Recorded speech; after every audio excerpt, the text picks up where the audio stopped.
Smart Ideas, on est toujours au Salon Polytech avec Jean-Philippe Ricard, bonjour.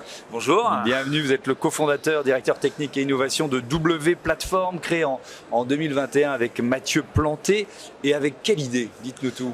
Alors W Platform, l'idée c'est de travailler sur l'économie circulaire de produits chimiques et notamment du CO2. Donc on a aujourd'hui, l'idée c'est de développer les usages et la captation et les usages du CO2. Oui.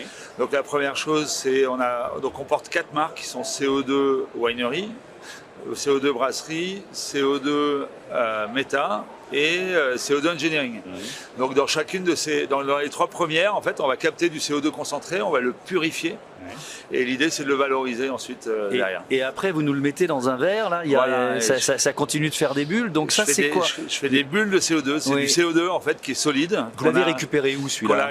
Qu'on a récupéré sur une cave coopérative cet été. Donc vous récupérez le CO2, vous en faites quoi après? Alors, on en fait plein de choses du CO2. Le CO2, donc là, on a fait de la glace carbonique qui permet en fait d'apporter du froid et d'inertage dans le vin notamment.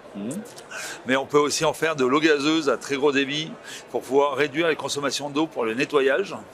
C'est-à-dire qu'en fait, on va faire de l'eau gazeuse qui est à quelques grammes par litre, comme vous en voyez là.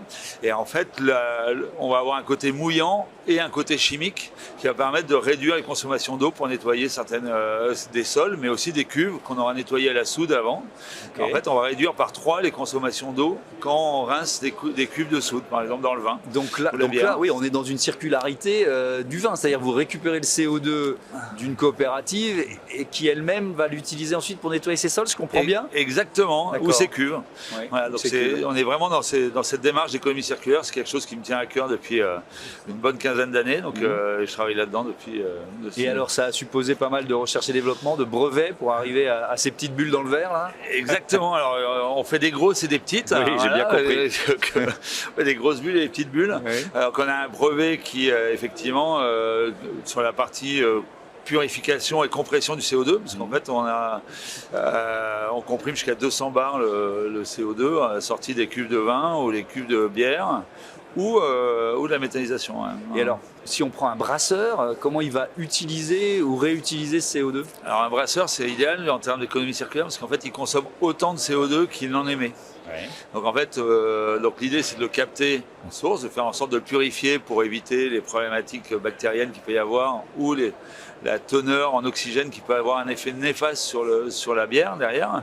Donc en fait, on va le purifier et ensuite on va le recycler pour gazéifier la bière et pour faire des bulles dans la bière. On fait des bulles dans l'eau, mais aussi dans la bière. C'est vraiment immédiatement, donc ça va être.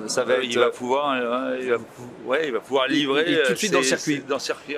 Vous avez annoncé une levée de fonds de 2 millions d'euros, je crois que c'était en mars dernier, c'est ça? Alors quelle stratégie il y a derrière cette levée de fonds? La stratégie, en fait, c'est de continuer le développement de nos technologies, parce que nos équipements qu'on fournit autour de la purification, valorisation du CO2, mais aussi d'aller sur l'aval, parce que c'est bien d'avoir du CO2. Là, on fait de l'économie circulaire dans les chais et la bière, mais pour la méthanisation, en fait, il va falloir développer d'autres usages aussi pour pouvoir faire des e-fuels, du méthanol ou des choses comme ça, des produits chimiques qui vont permettre de consommer ce CO2 qu'on va récupérer.